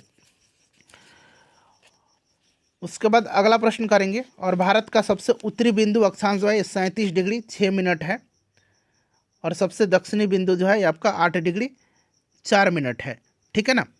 चलिए, तो यहाँ पर आपका option number B right answer हो जाएगा, ठीक है फ्रेंड्स। चलिए, उसके बाद देखिए निम्नलिखित कथन में से कौन सा सही है? इसमें से इसमें से कौन सा सही दिया गया है, ये आपसे पूछा गया है। चलिए फटाफट बताइए। तो यहाँ पर देखिए, अभी मैंने आपको बताया था कि भारत का भूमि क्षेत्रफल जो है ये आपका कितना है फ्रेंड्स, तो 3.28 मिलियन वर्ग किलोमीटर है, तो ये सही है। और भारत की स्थलीय सीमा 15,200 किलोमीटर है, बिल्कुल ये आपका सही दिया गया। मुख्य भूमि की तटीय सीमा की लंबाई 6100 किलोमीटर है, इसे भी याद रखिएगा। और द्वीप सहित भारत की जो कुल तटीय सीमा है ये आपका 7,516.6 किलोमीटर है, ठीक है ना। और भारत की मानक मध्याह्न रेखा 82 डिग्री 45 मिनट ईस्ट है, ये गलत है। 82 डिग्री कितना 30 मिनट ईस्ट है, ठीक है ना, तो ये आपका गलत है। तो ए और बी सही है, इसलिए 100 अधिक यहाँ पर राइट आंसर होगा, ठीक है। चलिए, भारत की लंबाई और चौड़ाई की दृष्टि से निम्नलिखित में से कौन सा सही है, बताइए। तो भारत की लंबाई और चौड़ाई की दृष्टि से क्रमशः 3214 किलोमीटर और 2933 किलोमीटर, 3214 और 2933, ऑप्शन नंबर यहाँ पर ए राइट आंसर हो जाएगा, ठीक है ना। इसको आप ध्यान रखिएगा। और भारत टोटल कितने देशों के साथ स्थलीय सीमा साझा करता है, तो 7 देशों के साथ। सबसे ज़्यादा किसके साथ, तो सबसे ज़्यादा बांग्लादेश के साथ करता है और सबसे कम अफगानिस्तान के साथ करता है, ठीक है ना फ्रेंड्स। चलो उसके बाद देखिएगा कि मालाबार तट के संबंध में निम्नलिखित में से कौन सा कथन सही है। मालाबार तट के संबंध में कौन सा कथन सही दिया गया है, चलिए बताइएगा। तो देखिए फ्रेंड्स, मालाबार तट की अगर हम बात करते हैं तो मालाबार तट के बारे में थोड़ा सा जान लीजिए। मैंगलोर से कन्याकुमारी तक का तटीय मैदान मालाबार तट कहलाता है, और कन्नड़ तट को भी कभी कभी इसके अंतर्गत शामिल किया जाता है, ठीक है ना। भारत के पूर्वी तट के किनारे यह एक संकीर्ण मैदानी पट्टी है, और गोवा के दक्षिण में पश्चिमी तटीय पट्टी है। और मालाबार तट का अधिकांश भाग केरल राज्य में स्थित है, तो 100 अधिक यहाँ पर इसका राइट आंसर हो जाएगा, ठीक है ना फ्रेंड्स, इसको आप ध्यान रखिएगा। चलिए आगे बढ़ेंगे। नेक्स्ट क्वेश्चन है कि दक्षिण भारत की नदियों के संबंध में निम्नलिखित में से कौन सा सही है। दक्षिण भारत की नदियों के संबंध में बताइए। तो यहाँ पर देखिएगा, तो देखिए फ्रेंड्स, दक्षिण भारत नदियों के संबंध में कौन सा सही है। तो देखिए, नर्मदा नदी सतपुड़ा श्रेणी के दक्षिण में बह रही है। नर्मदा नदी उत्तर में विंध्याचल और दक्षिण में सतपुड़ा श्रेणी के मध्य भ्रंश घाटी से होकर के प्रभावित होती है, ठीक है ना। तापी नदी सतपुड़ा श्रेणी के दक्षिण में बह रही है, तो इसके बारे में जान लीजिएगा फ्रेंड्स। देखिए, तापी नदी जो है यह मध्य प्रदेश के बैतूल जिले में मुल्ताई नामक स्थान के निकट सतपुड़ा श्रेणी से निकलती है, ठीक है। और तापी नदी जो है फ्रेंड्स, यह सतपुड़ा और अजंता पर्वतों के मध्य भ्रंश घाटी से प्रवाहित होती है, ठीक है। उसके बाद देखिएगा, तो यहाँ पर आप देख सकते हैं कि नर्मदा विंध्य और सतपुड़ा पर्वतमाला के बीच से, नर्मदा जो है यह विंध्य और सतपुड़ा पर्वतमाला के बीच से जो है गुजर रही है नर्मदा। तो अभी मैंने बताया था आपको, सतपुड़ा और विंध्य श्रेणी के मध्य से होकर के भ्रंश घाटी से होकर के बहती है। तो यहाँ पर 1 से अधिक यहाँ पर राइट आंसर इसका हो जाएगा, ठीक है ना फ्रेंड्स, 1 से अधिक यहाँ पर राइट आंसर हो जाएगा, क्लियर। चलिए उसके बाद नेक्स्ट क्वेश्चन कर लेंगे। अगला प्रश्न है हमारा कि सिंधु और सतलज नदी के बीच स्थित हिमालय को क्या कहा जाता है। अब यहाँ से 2-3 प्रश्न आपका कवर, यहाँ से देखिएगा 2-3 प्रश्न आपका कवर होने वाला है, ध्यान से सुनिएगा। देखिए, सिंधु और सतलज नदी के बीच स्थित हिमालय को क्या कहा जाता है। तो सिंधु और सतलज नदी के बीच स्थित हिमालय को कहा जाता है पंजाब हिमालय। इसको क्या कहा जाता है, पंजाब हिमालय कहा जाता है, ठीक है ना। चलिए उसके बाद देखिए, कुमायूं हिमालय किसको कहा जाता है। तो कुमायूं हिमालय कहा जाता है, ठीक है, सतलज नदी और काली नदी के बीच स्थित हिमालय को, सतलज और काली नदी के बीच स्थित हिमालय को कुमायूं हिमालय कहा जाता है, ठीक है, कुमायूं। नेपाल हिमालय किसको कहा जाता है, तो काली और तीस्ता नदी के बीच स्थित हिमालय को नेपाल हिमालय कहा जाता है। असम हिमालय किसको कहा जाता है, तो असम हिमालय तीस्ता और दिहांग नदी के बीच स्थित हिमालय को असम हिमालय कहा जाता है, ठीक है ना। तो ये सब आप ध्यान रखिएगा। चलिए उसके बाद देखिए, निम्नलिखित में से कौन सा ब्रह्मपुत्र नदी का सबसे बड़ा निवासित नदी द्वीप है। तो सबसे बड़ा नदी द्वीप जो है ये आपका कौन सा है, माजुली द्वीप है। माजुली द्वीप यहाँ पर राइट आंसर हो जाएगा, ठीक है। माजुली द्वीप यह विश्व का सबसे बड़ा नदी द्वीप है, याद रखिएगा। निम्नलिखित में से कौन सी भारत की सबसे बड़ी खारे पानी की झील है। सबसे बड़ी खारे पानी की झील जो है इसमें से आपका चिल्का झील है। चिल्का झील आपका कहाँ पर पड़ता है, तो फ्रेंड्स ये उड़ीसा में पड़ता है, ठीक है, याद रखिएगा। यह खारे पानी की लैगून झील है, ठीक है ना। चलिए, पुलिकट कहाँ पर है, तो पुलिकट आंध्र प्रदेश और तमिलनाडु में पड़ता है, दोनों के बॉर्डर पर है। और सांभर यह राजस्थान में है, ठीक है। चलिए, और यह भारत का सांभर जो है अंतःस्थलीय बृहत्तम खारे पानी का झील है, सांभर अंतरस्थलीय। सुंदरवन के संबंध में निम्नलिखित में से कौन सा कथन सही है? तो विश्व का सबसे बड़ा डेल्टा है सुंदरवन डेल्टा, ठीक है ना, इसे आप ध्यान रखिएगा। और यह जो है फ्रेंड्स, यह सुंदरवन बंगाल की खाड़ी के क्षेत्र में भारत और बांग्लादेश में गंगा, ब्रह्मपुत्र और मेघना नदियों की डेल्टा पर जो है यह विश्व का सबसे बड़ा डेल्टा है, ठीक है। इसका नाम सुंदरी पेड़ के नाम से लिया गया है, तो ये भी आपका करेक्ट दिया गया है, ठीक है ना, तो ये भी आपका करेक्ट दिया गया है। और यह रॉयल बंगाल टाइगर का घर है, तो एक से अधिक यहाँ पर राइट आंसर हो जाएगा। चलिए, निम्नलिखित में से किस नदी के किनारे भारत का दूसरा सबसे बड़ा जलप्रपात शिव समुद्रम है ये, ठीक है ना, शिव समुद्रम जो है यह किस नदी के पर है? तो यहाँ पर कावेरी राइट आंसर हो जाएगा, ठीक है ना, कावेरी नदी पर है शिव समुद्रम जलप्रपात, ठीक है ना, कावेरी नदी पर है, याद रखिएगा। चलिए फ्रेंड्स, आगे बढ़ेंगे, अगला प्रश्न कर लेंगे। नेक्स्ट क्वेश्चन है हमारा कि आपका देखिए कोरियोलिसिस बल के संबंध में निम्नलिखित में से कौन सा सही दिया गया है? इसमें से कौन सा सही दिया गया है बताइएगा। कोरियोलिसिस बल एक आभासी बल है जो पृथ्वी के घूर्णन के कारण उत्पन्न होता है, ठीक है, इसकी उत्पत्ति पृथ्वी के घूर्णन के कारण होती है, ये तो आपका सही हो गया। कोरियोलिसिस बल के कारण उत्तरी गोलार्ध में वायु की गति की दिशा जो है, वायु की गति की दिशा के दाएं और दक्षिणी गोलार्ध में गति की दिशा के बाईं ओर बल लगता है। तो आपको देखिए, उत्तरी गोलार्ध में हवाओं के दाईं और दक्षिणी गोलार्ध में बाईं और विक्षेपण के लिए जिम्मेदार है। ध्यान से पढ़िएगा, उत्तरी गोलार्ध में वायु की गति की दिशा के दाएं, ठीक है ना, और दक्षिणी गोलार्ध में बाएं, ठीक है फ्रेंड्स। और देखिए फ्रेंड्स, यह बल उपोष्ण कटिबंधीय उच्च वायुदाब पेटी जो है तथा उपध्रुवीय निम्न दाब पेटी के निर्माण में सहायक होती है। यह बल जो है यह आपका ध्यान रखेंगे, उपोष्ण कटिबंधीय उच्च वायुदाब पेटी और उपध्रुवीय निम्न दाब पेटियों के निर्माण में सहायक होती है, ठीक है। और देखिए, ये बल चक्रवात तथा प्रतिचक्रवात के निर्माण में भी महत्वपूर्ण योगदान देता है और महासागरीय धाराओं की दिशा में परिवर्तन में भी यह बल सहायक होता है, ठीक है। तो वैसे भी इसका एक से अधिक राइट आंसर हो जाएगा, ठीक है। चलिए, उसके बाद देखिएगा कि विश्व में सर्वाधिक वर्षा वाला स्थान मौसिनराम जो है ये कहाँ पर है?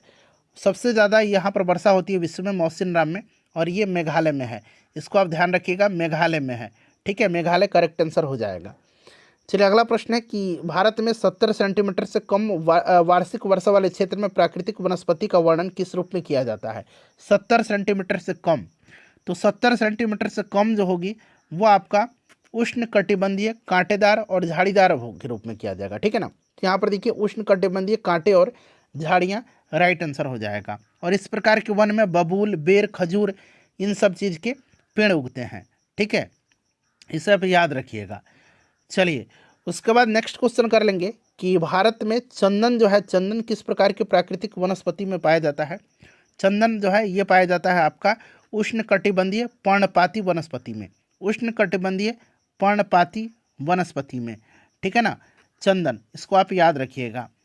चलिए, और इसके बाद करते हैं उष्ण कटिबंधीय पर्णपाती वनस्पति, तो ये आपके सह्याद्री के पूर्वी ढलान, प्रायद्वीपीय भारत के उत्तर पूर्वी ढलान पर है, शिवालिक श्रेणी के सहारे, ठीक है ना।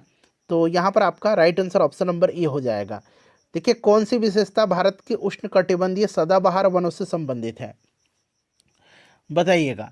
तो देखिए फ्रेंड्स, सदाबहार वन की बात करते हैं तो सदाबहार वन में 200 सेंटीमीटर से अधिक वर्षा वाले क्षेत्र में उष्ण कटिबंधीय सदाबहार वन मिलते हैं। 200 सेंटीमीटर से अधिक वर्षा वाले क्षेत्र में, तो 200 से अधिक, ठीक है ना, तो ये आपका हो गया। और देखिए फ्रेंड्स, इस प्रकार के जो आपके वन है उसमें मुख्य क्षेत्र से सह्याद्री यानी कि पश्चिमी घाट, शिलोंग पठार और अंडमान निकोबार द्वीप समूह और लक्षद्वीप है, ठीक है ना। तो ये पेड़ सदाबहार वन ऊंचे और सही है, और सभी पेड़ विशेष मौसम में एक साथ अपनी पत्तियां गिराते हैं। यहाँ पर देख लीजिएगा, उत्तरी सह्याद्री जो प्रदेश है वहाँ पर इनको 16 वन कहा जाता है, ठीक है ना, उनको 16 वन कहा जाता है उष्ण कटिबंधीय सदाबहार वन को, ठीक है, इसको आप ध्यान रखिएगा। चलिए, और देखिए फ्रेंड्स, यहाँ पर अगर हम बात करते हैं तो राइट आंसर इसका 1 से अधिक हो जाएगा, ठीक है, 1 से अधिक यहाँ पर करेक्ट आंसर हो जाएगा। चलिए, 1 से अधिक यहाँ पर राइट आंसर हो जाएगा। ये पेड़ 60 मीटर तक ऊंचे होता है, तो इनकी ऊंचाई भी होती है, ठीक है। चलिए, नेक्स्ट क्वेश्चन है हमारा कि निम्नलिखित में से कौन सा बायो रिजर्व जो है यूनेस्को द्वारा अंतर्राष्ट्रीय स्तर पर मान्यता प्राप्त नहीं है? तो देखिए, यूनेस्को की अगर हम बात करते हैं तो भारत में 18 बायोस्फीयर रिजर्व है, और इनमें से आपके यूनेस्को द्वारा जो अंतर्राष्ट्रीय स्तर पर मान्यता प्राप्त बायो रिजर्व हैं वो 12 है।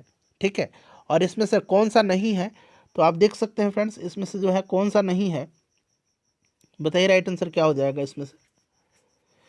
तो देखिए नीलगिरी बिल्कुल है, ये आपका 2000 में किया गया था। मन्नार की खाड़ी को भी 2001 में किया गया था और सुंदरवन को भी 2001 में किया गया था। तो इसीलिए ऑप्शन नंबर यहाँ पर ई राइट आंसर हो जाएगा, उपयुक्त में से कोई नहीं। क्लियर। चले, रियो डी जेनेरियो में जो पृथ्वी सम्मेलन हुआ था 1992 में, उसको संबोधित देखिए किसको संबोधित करने के लिए बुलाया गया था। तो 1992 में पहला पृथ्वी सम्मेलन हुआ था और यह बुलाया गया था, बताइए। तो देखिए फ्रेंड्स, पर्यावरणीय विकास हेतु कुछ कार्यक्रम इसमें निर्धारित किए गए थे, जैसे कि एजेंडा 21 मैंने आपको बताया था। इसमें विकसित देशों किससे संबंधित कार्यक्रम के अंतर्गत गरीबी निवारण एवं जनसंख्या नियंत्रण को अनिवार्य बनाने पर बल दिया गया था। ठीक है, उसके बाद बात करते हैं तो देखिए सबको भोजन, स्वच्छ जल और सामाजिक सुरक्षा की उपलब्धता, ये भी था आपका। और पूंजी स्थानांतरण को उदार बनाने पर बल दिया गया। जैव विविधता का संरक्षण और संगठन, जो संकटग्रस्त जीव हैं उनके संरक्षण पर बल दिया गया था।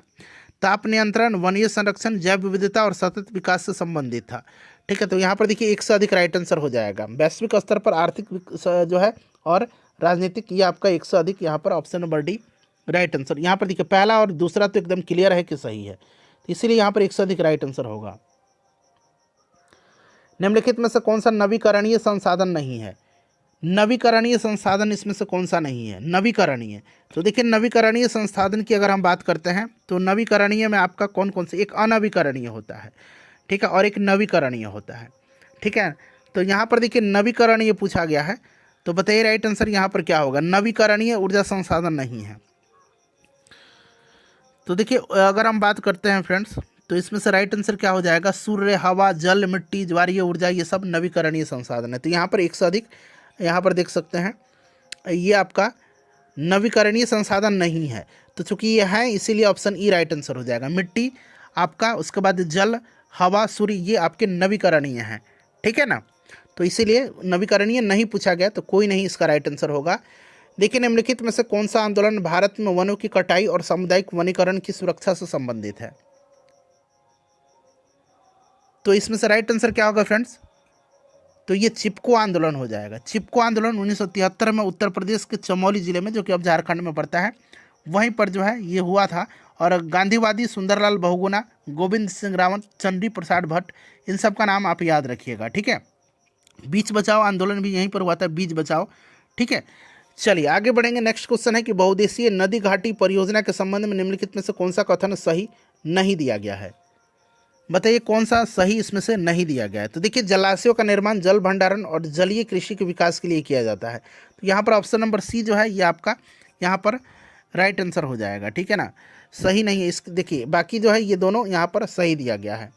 ठीक है, चलिए और देखिए फ्रेंड्स, अगर हम बात करते हैं बहुउद्देशीय नदी घाटी परियोजना की, तो बहुउद्देशीय नदी घाटी परियोजना, दामोदर बहुउद्देशीय नदी घाटी परियोजना भारत की पहली बहुउद्देशीय नदी घाटी परियोजना है। और भारत के जो प्रथम प्रधानमंत्री थे पंडित जवाहरलाल नेहरू, इन्होंने बहुउद्देशीय नदी घाटी परियोजना को आधुनिक भारत का मंदिर कहा था। देखिए निम्नलिखित में से कौन सा राज्य भर में सभी घरों के छत पर वर्षा जल संचयन संरचना का अनिवार्य बनाने वाला पहला राज्य? देखिए प्रश्न रिपीट हुआ है कि नहीं। तमिलनाडु, मैंने आपको बताया था। ठीक है ना, यह योजना 2001 में शुरू हुई थी। गुजरात में नर्मदा नदी पर बने सरदार सरोवर बांध के लाभों से निम्नलिखित में से कौन सा राज्य समूह शामिल है? तो ये आपका नर्मदा नदी पर है सरदार सरोवर बांध, गुजरात में, याद रखिएगा। एक तो प्रश्न वैसे बन गया, और इससे जो लाभान्वित राज्य हैं वो आपके मध्य प्रदेश, महाराष्ट्र, गुजरात, राजस्थान हैं। तो ऑप्शन नंबर यहाँ पर बी राइट आंसर हो जाएगा। भारत में खेती के लिए आदिम रूप से निम्नलिखित में से कौन सा शब्द प्रयोग किया जाता था? आदिम रूप से, तो आदिम रूप से जो है प्रयोग किया जाता है, इसमें से आपका कौन सा? तो इसमें से अगर हम बात करते हैं फ्रेंड्स, देखिए भारत में खेती के लिए आदिम रूप से जो इस्तेमाल किया जाता था वो आपसे पूछा गया है। तो देखिए स्थानीय रूप से जो है इस कृषि को, जो झूम कृषि है, स्थानांतरणशील कृषि, काटो और जलाओ अथवा बुश फेलो कृषि के नाम से भी जाना जाता है। और यह स्थानीय रूप में इस कृषि को पूर्वी राज्य में झूम कहा जाता है, मध्य प्रदेश में इसको बेवर कहा जाता है। ठीक है, और छत्तीसगढ़ में दीपा कहा जाता है, उड़ीसा में इसको पामा डाबी या कोमन कहा जाता है। तो इस तरह से एक से अधिक यहाँ पर ऑप्शन नंबर यहाँ पर डी राइट आंसर होगा। ठीक है ना, एक से अधिक। चलिए झूम खेती के संदर्भ में देखिए ये प्रश्न पूछा जा रहा है बार बार। मिल्पा कहाँ पर? मध्य अमेरिका में कहा जाता है। मिल्पा जो है ये आपका मैक्सिको मध्य अमेरिका सही है। कोनुको कहा जाता है कहाँ पर? कोनुको कहा जाता है वेनेजुएला में, तो ये आपका गलत हो गया। लदांग कहाँ पर कहा जाता है? लदांग कहा जाता है आपको जावा और मलेशिया में, तो ये आपका गलत हो जाएगा। और तो सही कौन सा है? तो ऑप्शन नंबर ए सही है। चलिए, भारत में आरंभ में अरेबिका कॉफ़ी की खेती निम्नलिखित में से किस स्थान पर की गई थी? अरेबिका खेती जो है, अरेबिका यह कहाँ पर की गई थी?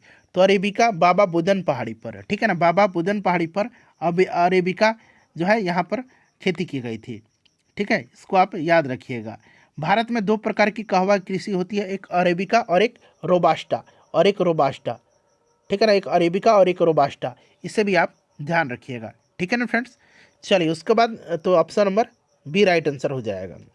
निम्नलिखित में से कौन सा खनिज का समूह गैर धात्विक श्रेणी से संबंधित है? गैर धात्विक, धात्विक और गैर धात्विक मैंने बताया था ना आपको, तो देखिए अबरख, चूना पत्थर, संगमरमर, ये आपका गैर धात्विक समूह है।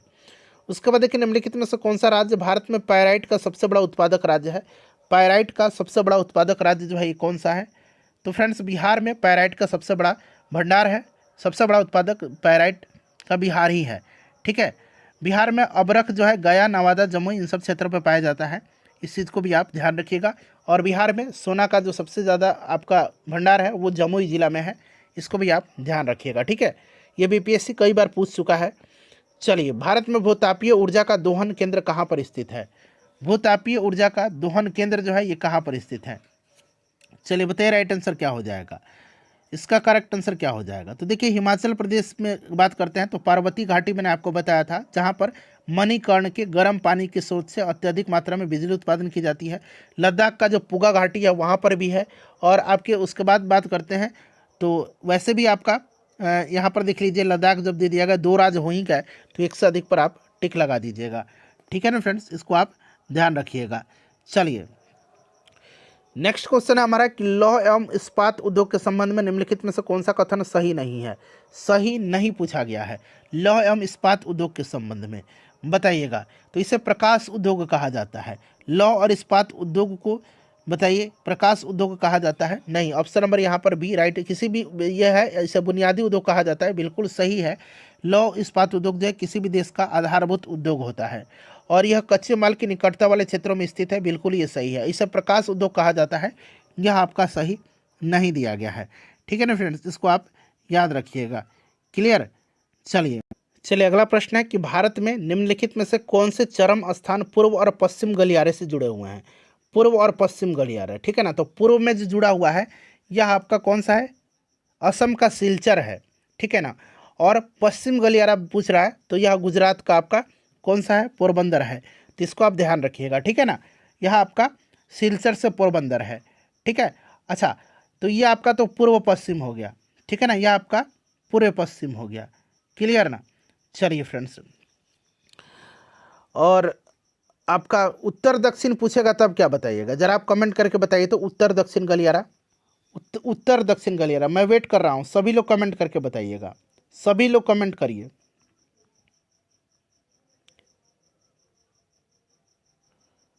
उत्तर दक्षिण गलियारा, सभी लोग जल्दी जल्दी कमेंट करिए, उत्तर दक्षिण गलियारा,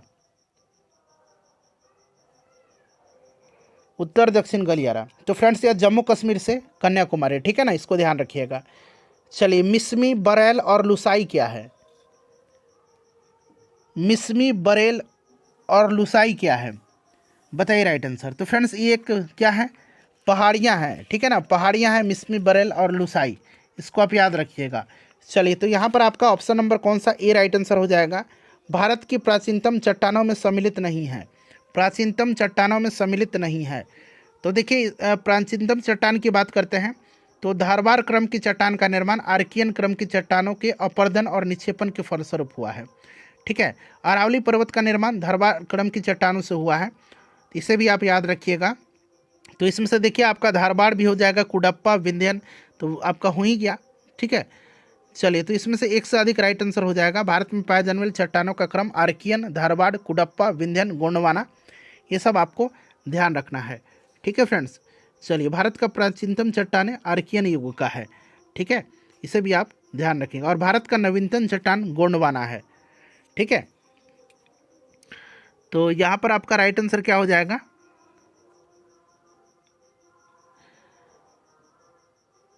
तो एक से अधिक इसका करेक्ट आंसर हो जाएगा। इसमें से कौन सा सम्मिलित नहीं है, तो इनमें से कोई नहीं, चूंकि सारे हैं ना, सम्मिलित नहीं पूछा गया है। देखिए असम हिमालय की हिम रेखा की ऊंचाई पूछा गया है। असम हिमालय की हिम रेखा की ऊंचाई जो है ये कितना है? तो फ्रेंड्स असम हिमालय मैंने बताया था, तीस्ता और दिहांग नदी के बीच की हिमालय को असम हिमालय कहा जाता है, तीस्ता और दिहांग नदी का। और असम हिमालय की हिम रेखा की ऊंचाई 4400 मीटर है, ठीक है ना। चलिए उसके बाद नेक्स्ट क्वेश्चन आ गया कि पेन्नार नदी का उद्गम स्थल है। पेन्नार नदी का उद्गम स्थल है, बताइए राइट आंसर इसका क्या हो जाएगा? पेन्नार नदी का उद्गम स्थल है। पेन्नार नदी का उद्गम स्थल जो है ये कोलार जिले के नंदीदुर्ग पहाड़ी से है, कर्नाटक के, ठीक है ना। और ये बंगाल की खाड़ी में जाकर के गिरती है, नंदी पहाड़ी, ठीक है, याद रखिएगा, कर्नाटक। चलिए जनवरी माह में भारत में 20 डिग्री से सेंटीग्रेड की समताप रेखा का विस्तार माना जाता है, बताइए राइट आंसर इसका। तो फ्रेंड्स ये आपका कर्क रेखा के समानांतर किंतु दक्षिण में माना जाता है, ठीक है ना। ऑप्शन नंबर यहाँ पर ए राइट आंसर हो जाएगा, इसे आप याद रखिएगा, ठीक है ना फ्रेंड्स। चलिए उसके बाद नेक्स्ट क्वेश्चन है हमारा कि पश्चिम हिमालय में उपोष्ण कटिबंधीय वनस्पति के विस्तार की उच्चतम सीमा है, उच्चतम सीमा है, बताइए राइट आंसर इसका क्या होगा? तो फ्रेंड्स ये औसत सागर तल से 1524 मीटर, ठीक है ना। चलिए उसके बाद नेक्स्ट क्वेश्चन है हमारा कि भारत में सर्वाधिक ज्वारीय वन वाले राज्य कौन सा है? तो देखिए भारत में सर्वाधिक ज्वारीय वन वाले जो राज्य हैं, सर्वाधिक ज्वारीय वन क्षेत्र वाले राज्य ये कौन से हैं? तो फ्रेंड्स ये पश्चिम बंगाल और गुजरात हैं, ठीक है ना। भारत में सर्वाधिक ज्वारीय वन क्षेत्र वाले राज्य पश्चिम बंगाल और गुजरात है। चलिए महाभारत लेख नामक पर्वत स्थित है। महाभारत लेख नामक पर्वत जो है ये कहाँ पर स्थित है? तो फ्रेंड्स ये नेपाल में स्थित है, ठीक है ना। चलिए अगला प्रश्न कर लेंगे। देखिए इसमें से असुरक्षित प्रजाति जो है ना फ्रेंड्स, एक से अधिक राइट आंसर हो जाएगा। गंगा डॉल्फिन भी है, काला हिरन भी है, और यहाँ तक कि एशियाई हाथी की बात करते हैं तो ये भी असुरक्षित में ही है, क्योंकि यह जो है एक एलिफस प्रजाति की एक जीवित जाति है एकमात्र, जो आपका पश्चिम में भारत से लेकर के पूरब में बोर्नियो द्वीप तक पाया जाता है। अच्छा, प्रोजेक्ट एलिफेंट की शुरुआत कब हुई थी? 1992 में हुई थी, इसको भी आप ध्यान रखेंगे। तो एक से अधिक यहाँ पर इसका राइट आंसर हो जाएगा। और देखिए भारत में वन संसाधनों के ह्रास का प्रमुख कारण क्या है? तो प्रमुख कारण इसका जो है आपका, इसमें से राइट आंसर कृषि विस्तार हो जाएगा, ठीक है ना। चलिए उसके बाद देखिएगा कि पारिस्थितिकी खेती की परंपरागत विधियों द्वारा नई पद्धतियों के विकास को किसके द्वारा प्रचलित किया गया? तो ये प्रचलित किसके द्वारा किया गया है, बताएंगे इसका राइट आंसर क्या हो जाएगा?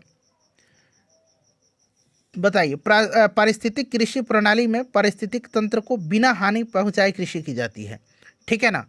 और इसमें से अगर हम बात करते हैं तो आपका बीज बचाओ आंदोलन, ठीक है, बीज बचाओ आंदोलन, उसके बाद नवोदान्य आंदोलन, तो एक से अधिक यहाँ पर राइट आंसर हो जाएगा, ठीक है। तो ऑप्शन यहाँ पर डी करेक्ट आंसर हो जाएगा। चलिए उसके बाद फ्रेंड्स अगला क्वेश्चन हम कर लेंगे, और ये आपका मत्स्य संघ जो है, तवा मत्स्य संघ, तो एक से अधिक यहाँ पर राइट आंसर हो जाएगा इसका। सरदार सरोवर बांध किन राज्यों को कवर करता है? देखिए ये प्रश्न रिपीट भी हो गया है ना। तो अभी मैंने बताया था कि नर्मदा नदी पर है यह, गुजरात में, और यह कवर करता है आपका गुजरात, राजस्थान, महाराष्ट्र और मध्य प्रदेश को। चलिए उसके बाद देखिए अधिकांश नदी घाटी परियोजनाएं जो बाढ़ की रोकथाम के लिए भी निर्मित हुई हैं, परंतु इनसे बाढ़ की स्थिति और भयावह हुई है, क्यों? तो देखिए फ्रेंड्स यहाँ पर अगर हम बात करें तो भारत में दक्षिण पश्चिम मानसून के दौरान अधिक वर्षा होने से और पर्यावरण कारणों से ग्लेशियर से अधिक बर्फ पिघल जाता है, और जिसके कारण बाढ़ की स्थिति बहुत ही भयावह होती जा रही है। और देखिए फ्रेंड्स इसके अगर हम बात करें बाढ़ के भयावह होने के कारण में, तो मानव निर्मित अवरोध है, ठीक है ना, वनों की कटाई है, ठीक है, वनों की कटाई है, और नदियों और नालों में जो है ताल में उसके गाद अवसाद अधिक जमना, इन सब कारण से हुआ है, ठीक है। तो फ्रेंड्स यहाँ पर देखेंगे तो भयावह हुई है, क्योंकि नदी घाटी परियोजना जो बाढ़ की रोकथाम के लिए निर्मित हुई थी, परंतु इसमें बाढ़ की स्थिति और भयावह हुई है। इसका कारण क्या है? तो इनके जलाशयों में अधिक अवसाद जमा हो गए हैं, और अत्यधिक वर्षा से बांध से पानी छोड़ना पड़ा। उसके बाद देखिएगा कि बाढ़ से व्यापक मृदा अपरदन हुआ है, ठीक है ना। तो एक से अधिक यहाँ पर मेरे हिसाब से राइट आंसर इसका होना चाहिए। चलिए उसके बाद देखिएगा कि उस प्रथम राज्य की नाम बताइए जिसे छत पर, देखिए ये कितना बार ये प्रश्न रिपीट हुआ, तीनों में पूछ लिया गया है, ठीक है ना। तो ये तमिलनाडु है, 2001 में शुरू किया गया था। कृषि रिपोर्ट 2017 के मुताबिक भारत में, देखिए भारत विश्व में देश के उत्पादन में दूसरा सबसे बड़ा देश है। तो भारत जो है चावल के उत्पादन में, ठीक है ना, भारत चावल के उत्पादन में किसको उत्पादन, 1 मिनट रुक जाइए, चावल के भी है ना, तो दूसरा देश है ना, गन्ना के भी उत्पादन में है मेरे हिसाब से, ठीक है। तो चावल और गन्ना के उत्पादन में होना चाहिए, ठीक है। तो 1 सदी के यहाँ पर राइट आंसर होगा इसका, ऑप्शन नंबर डी, ठीक है। चलिए नेक्स्ट क्वेश्चन कर लेंगे हम लोग। हाँ ठीक है, चावल और गन्ना किसानों की फायदे के लिए संस्थागत सुधार था। संस्थागत सुधार जो था यह आपका भूमि सुधार था, ठीक है ना। भूमि सुधार यहाँ पर राइट आंसर हो जाएगा, भूमि सुधार, क्लियर। चलिए उसके बाद देखिएगा कि झारखंड का कोडरमा निम्नलिखित में से किस खनिज का प्रमुख उत्पादक है। तो कोडरमा जो है अब्रक के लिए, याद रखिएगा अब्रक के लिए, ठीक है ना, अब्रक राइट आंसर हो जाएगा इसका। उसके बाद देखिए भारत के एकमात्र उद्योग जो आत्मनिर्भर एवं मूल्य श्रृंखला में पूर्ण है वह है, तो ये कौन सा है। तो कपड़ा उद्योग भारत का एकमात्र उद्योग है जो आत्मनिर्भर और मूल्य श्रृंखला में पूर्ण है, ठीक है। तो यहाँ पर वस्त्र उद्योग यहाँ पर राइट आंसर हो जाएगा। चलिए खरीफ फसल का उदाहरण कौन सा है। खरीफ और रबी आपको पता भी है, खरीफ के आपके फसल के उदाहरण इसमें से मक्का हो जाएगा, ठीक है ना। गेहूँ मटर ये रबी के हैं, चना सरसों ये रबी फसल हैं, ठीक है। धान मक्का ये सब खरीफ फसल होते हैं। कौन सी फसल विकसित होने में लगभग 1 वर्ष का समय लगता है। तो 1 वर्ष का समय जो लगभग लगता है वो आपका किस फसल में बताइएगा। तो गन्ने की फसल तैयार होने में लगभग 1 वर्ष का समय लगता है, ठीक है ना, गन्ना का फसल। और कपास की फसल 5-6 महीने में हो जाती है, पटसन की 4-5 महीने में, और जौ की फसल 3-4 महीने में। तो इनमें से कोई नहीं राइट आंसर होगा। चलिए राष्ट्रीय राजमार्ग किसके द्वारा बिछाए या निर्मित एवं संचालित होते हैं। राष्ट्रीय राजमार्ग, तो फ्रेंड्स ये आपके होते हैं राष्ट्रीय राजमार्ग प्राधिकरण, ठीक है ना। तो ऑप्शन नंबर यहाँ पर बी राइट आंसर हो जाएगा, इसको आप ध्यान रखिएगा, ठीक है। चलिए NHAI जिसको बोलते हैं national highway authority of India, ठीक है। अच्छा इसकी अगर हम बात करते हैं, इसकी स्थापना अगर पूछ लिया जाए तो 1995 आप याद रखिएगा, ठीक है ना। चलिए वार्षिक रिपोर्ट 2016-17 के अनुसार भारत में विश्व पर्यटन में किस स्थान पर है, ये प्रश्न पूछा गया था। तो उसमें से राइट आंसर की अगर हम बात करते हैं तो करेक्ट आंसर इसका क्या होगा, ऑप्शन नंबर ई हो जाएगा, उपरोक्त में से कोई नहीं, ठीक है ना, उपरोक्त में से कोई नहीं। तो इसमें से अगर हम बात करते हैं तो कोई नहीं राइट आंसर हो जाएगा। और अंतर्राष्ट्रीय पर्यटन दिवस जो है आपको 27 सितंबर को मनाया जाता है, इस चीज़ को आप याद रखिएगा, ठीक है। चलिए उसके बाद नेक्स्ट क्वेश्चन हमारा कि जलोढ़ मिट्टी को उसकी आयु के आधार पर वर्गीकृत किया जाता है। नई जलोढ़ मिट्टी को क्या कहते हैं। तो नई को कहा जाता है खादर और पुरानी को बांगर, यही ना मैंने प्रश्न आपसे पूछा था, ठीक है। चलिए अगला प्रश्न करेंगे अब हम लोग।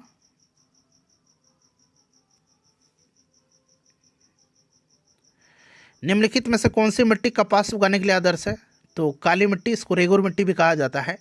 भारत में किस स्थान पर सर्वाधिक वर्षा होती है। तो ये मौसिन राम में होती है। मौसिन राम है कहाँ पर, तो ये मेघालय में है।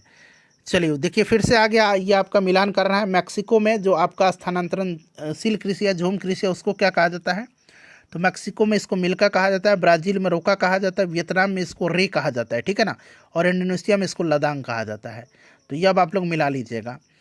चलिए भूदान ग्रामदान आंदोलन जिसे रक्तहीन क्रांति के नाम से जाना जाता है, किसने शुरू किया था। तो ये विनोबा भावे ने, ठीक है ना। भूदान आंदोलन जो है इन्होंने शुरू किया था कहाँ पर, तो अभी वर्तमान के तेलंगाना के पोचमपल्ली में, और ग्रामदान उड़ीसा में किया था, ठीक है। तो इसे भी आप ध्यान रखिएगा। चलिए नेक्स्ट हमारा कि कुछ टूथपेस्ट में चमक किस खनिज से आती है। तो ये चमक जो आती है ये अभ्रक से आती है, ठीक है ना। अभ्रक यहाँ पर राइट आंसर हो जाएगा। बिहार में कौन सा थर्मल पावर प्लांट मौजूद है। तो बिहार में आपका बरौनी है, ठीक है ना। तो यहाँ पर देखिए बरौनी राइट आंसर हो जाएगा। कांटी भी है, मुजफ्फरपुर जिला में कांटी, बरौनी बेगूसराय में पड़ता है, इससे आप ध्यान रखेंगे, ठीक है।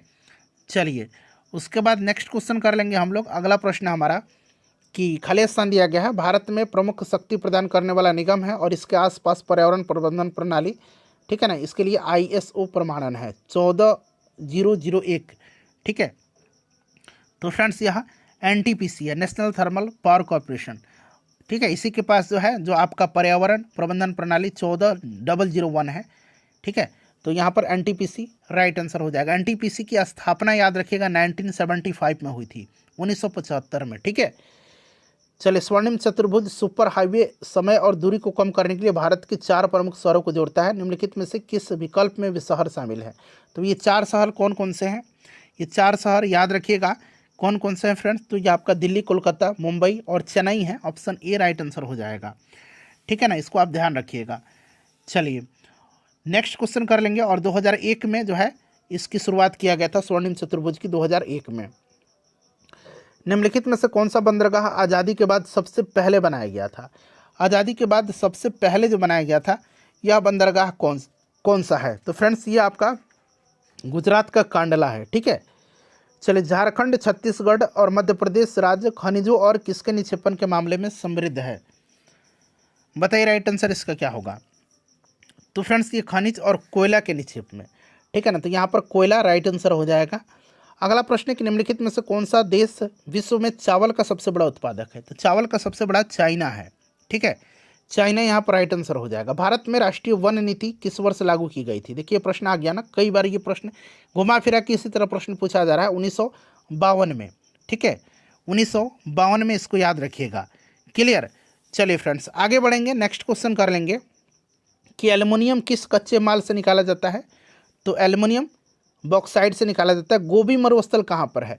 गोबी मरुस्थल जो है ये कहाँ पर है? तो गोबी मरुस्थल चीन में है, ठीक है ना, गोबी चीन में है, याद रखिएगा। अच्छा, तकलामाकन मरुस्थल कहाँ पर है? तकलामाकन जो है ये कहाँ पर है? ग्रेट विक्टोरियन ये कहाँ पर है? ग्रेट विक्टोरिया जो है ये आपका ऑस्ट्रेलिया में है। गिब्सन भी ऑस्ट्रेलिया में है, ठीक है। तकलामाकन कहाँ पर है जरा आप मुझे कमेंट करके बताइएगा, ठीक है ना। चलिए, और सबसे बड़ा मरुस्थल जो है ये सहारा मरुस्थल विश्व का, याद रखिएगा। गोबी मरुस्थल मैंने बता दिया आपको। सोन नदी किस नगर से होकर के बहती है? ऐसा ही सीन नदी है, सीन नदी ये पेरिस में बहती है, ठीक है ना, एफिल टावर है वहाँ पर, सीन याद रखिएगा। लंदन में आपका टेम्स नदी है और रोम यानी कि रोम में टाइबर नदी, ठीक है ना, इटली में टाइबर नदी, याद रखिएगा। चलिए, विश्व में कच्चे पटसन का प्रमुख उत्पादक कौन सा है? कच्चे पटसन का प्रमुख उत्पादक जो है यह आपका अपना भारत हो जाएगा, राइट आंसर इसमें से। देखिए निम्न में से कौन सा राज्य में लौह अयस्क उपलब्ध नहीं है? तो बिहार में जो है लौह अयस्क उपलब्ध नहीं है। पैराइट के उत्पादन में बिहार अग्रणी है, याद रखिएगा। दक्षिण गंगोत्री कहाँ पर स्थित है? दक्षिण गंगोत्री जो है ये कहाँ पर स्थित है?